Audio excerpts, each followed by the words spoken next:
दोस्तों, आज की कहानी है भाई को समझा गंवार, निकला सबसे बुद्धिमान।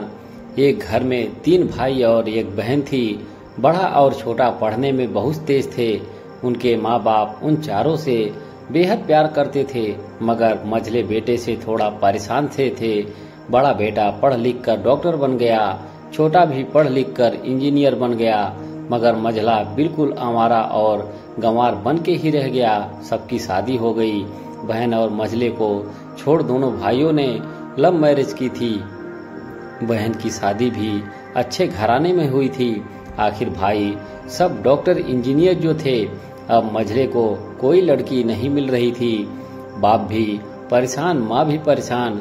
बहन जब भी मायके आती सबसे पहले छोटे भाई और बड़े भैया से मिलती, मगर मझले से कम ही मिलती थी, क्योंकि वह ना तो कुछ दे सकता था और ना ही वह जल्दी घर पे मिलता था।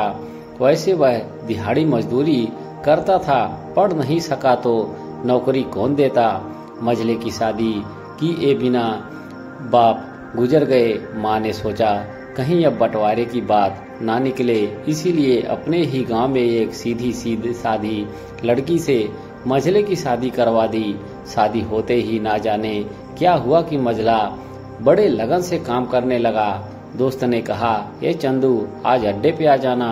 चंदू, आज नहीं फिर कभी दोस्त। अरे तू तो शादी के बाद तो जैसे बीवी का गुलाम ही हो गया। चंदू, अरे ऐसी बात नहीं, कल मैं अकेला एक पेड़ था तो अपने रोटी के हिस्से कमा लेता था, अब 2 पेट है, आज कल और होगा। घर वाले नालायक कहते हैं मेरे लिए चलता है, मगर मेरी पत्नी मुझे कभी नालायक कहे तो मेरी मर्दानगी पर एक भद्दा गाली है, क्योंकि एक पत्नी के लिए उसका पति उसका घमंड, इज्जत और उम्मीद होता है। उसके घर वालों ने भी तो मुझ पर भरोसा करके ही तो अपनी बेटी दी होगी, फिर उनका भरोसा कैसे तोड़ सकता हूँ।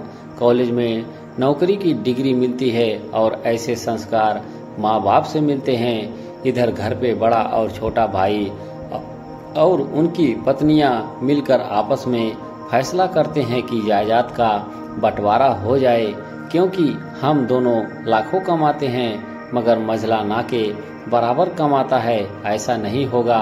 माँ के लाख मना करने पर भी बंटवारे का तारीख तय होती है। बहन भी आ जाती है, मगर चंदू है कि काम पे निकलने के बाहर आता है। उसके दोनों भाई उसको पकड़कर भीतर लाकर बोलते हैं कि आज तो रुक जा, बंटवारा कर ही लेते हैं। वकील कहता है ऐसा नहीं होता, साइन करना पड़ता है। चंदू, तुम लोग बंटवारा करो, मेरे हिस्से में जो देना है दे देना, मैं शाम को आकर अपना बड़ा सा अंगूठा चिपका दूंगा पेपर पर। बहन, अरे बेवकूफ, तू गंवार का ही गंवार ही रहेगा।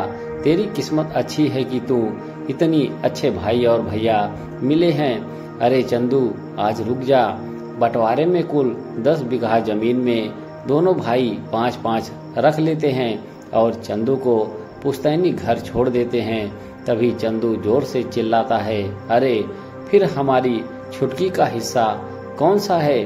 दोनों भाई हंसकर बोलते हैं, अरे मूर्ख, बंटवारा भाइयों में होता है और बहनों के हिस्से में सिर्फ उसका मायका ही है। चंदू, ओह, शायद पढ़ा लिखा ना होना ही मूर्खता ही है। ठीक है, आप दोनों ऐसा करो, मेरे हिस्से की वसीयत मेरी बहन छुटकी के नाम कर दो। दोनों भाई चकित होकर बोलते हैं, और तू? चंदू माँ की ओर देख के मुस्कुराते बोलता है, मेरे हिस्से में माँ है ना। फिर अपनी बीवी की ओर देखकर बोलता है मुस्कुरा के, क्यों चंदूनी जी, क्या मैंने गलत कहा? चंदूनी अपने सास से लिपट कर कहती है, इससे बड़ी वसीयत क्या होगी मेरे लिए कि मुझे माँ जैसी सासू माँ मिली और बाप जैसा ख्याल रखने वाला पति। बस यही शब्द थे जो बंटवारे को सन्नाटा में बदल दिया। बहन दौड़कर अपने गंवार भैया से गले लगकर रोते हुए कहती है कि माफ कर दो भैया मुझे, क्योंकि मैं समझ ना सकी आपको। चंदू, इस घर में तेरा भी उतना ही अधिकार है जितना हम सभी का। बहुओं को जलाने की हिम्मत किसी में नहीं, मगर फिर भी जलाई जाती हैं। क्योंकि शादी के बाद हर भाई हर बाप उसे पराया समझने लगते हैं, मगर मेरे लिए तुम सब बहुत अजीज हो, चाहे पास रहो या दूर। माँ का चुनाव इसीलिए किया ताकि तुम सब हमेशा मुझे याद आओ, क्योंकि ये वही कोख है जहाँ हमने साथ साथ 9-9 महीने गुजारे। माँ के साथ तुम्हारी यादों को भी मैं रख रहा हूँ। दोनों भाई दौड़कर मंझले से गले मिलकर रोते रोते कहते हैं, आज तो तू सचमुच का बाबा लग रहा है। सबकी पलकों पे पानी ही पानी। सब एक साथ फिर से रहने लगते हैं। दोस्तों, इस कहानी से आप सभी की क्या राय है? कमेंट बॉक्स में अपनी राय जरूर से जरूर लिखें। हमारे चैनल से जुड़े रहने के लिए धन्यवाद।